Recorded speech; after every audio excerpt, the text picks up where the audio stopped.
Cars 3. The movie that everybody was looking at and not wanting. Everybody was looking at it like, is this movie really going to do anything more than Cars 2 or Cars 1? It was mostly completely rejected by the media. Everybody was like, no, we're not going to see this. Until its first trailer dropped. The teaser was absolutely insane. And people were just drawn to it. They're like, oh, well, Cars looks like it's going to come back and it's going to do well. It wasn't the case completely. The trailers were very misleading. I thought I was being showed too much of the movie by watching the trailers, but when it comes down to it, I really don't feel like anything in the trailers reflected anything in the actual movie, which was, again, kind of misleading, but I'd rather have it be misleading than something that gives away the whole movie. So what did I think of Cars 3? And this is there's no script to this spoiler, so there'll be a lot of mumbling and kind of like pauses, but Cars 3 was a good movie. It drove right ahead of Cars 2 and Cars 1, for sure. It was a pretty great movie. It was pretty good. If we look past the misleading trailers, it wasn't as action-packed as it was supposed to be, as it was advertised to be. So, yeah, it was pretty good. It had a good toned-down feel to it.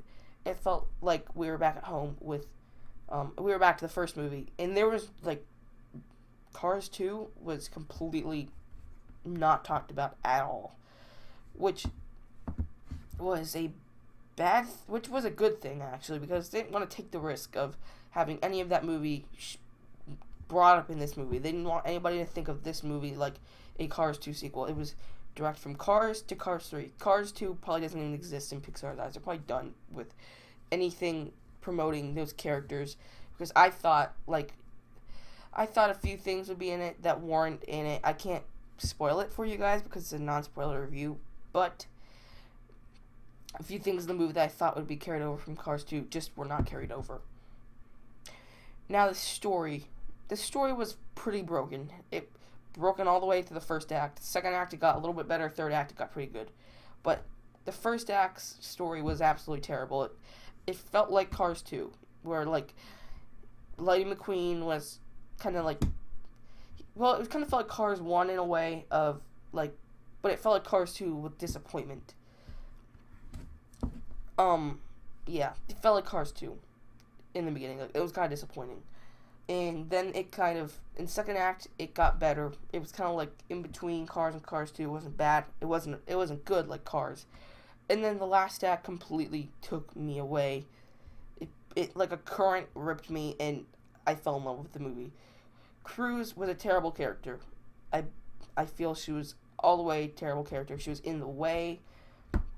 She was an inconvenience until the third act. Then she kind of brought it back together, and pretty big jaw-dropping thing by the end of the movie that you kind of thought would happen.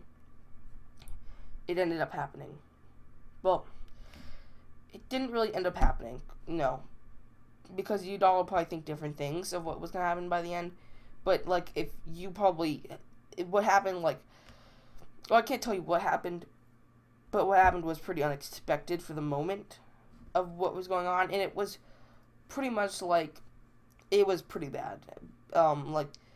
It was pretty bad at the end. That surprise, I kind of felt that it was done wrong, and that's the only part of the third act I didn't like, was just that part. I didn't like it at all.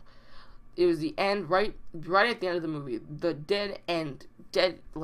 dead last part of the movie, which usually is what I leave thinking about. But I left thinking about the second in the beginning of the third act. Not really the last part, not really the beginning part. The second and the beginning of the third act were what I liked the most about the movie.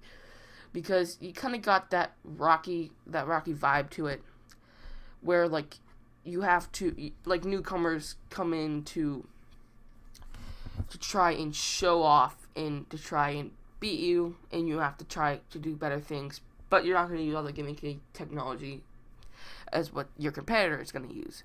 which I felt was kind of like, but it was enough of its own movie to not feel like a ripoff. So,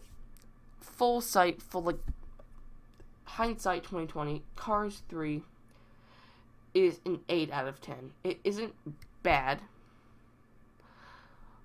It was pretty good. It wasn't amazing like Inside Out or, I don't know, Finding Nemo, but it was able to surpass Cars 1 and surpass Cars 2 and end up being a good treat for the family and for pretty much any Pixar fans to go see.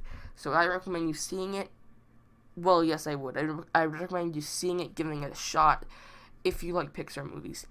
But like if you're a casual movie viewer, odds are you're probably not going to get into the story. But if you're a Pixar fan, you're a kid. If you are a Cars fan, then yes, go see the movie completely. It's a great movie for that audience. So thank you guys for watching, and I think my next review is going to be of Despicable Me 3.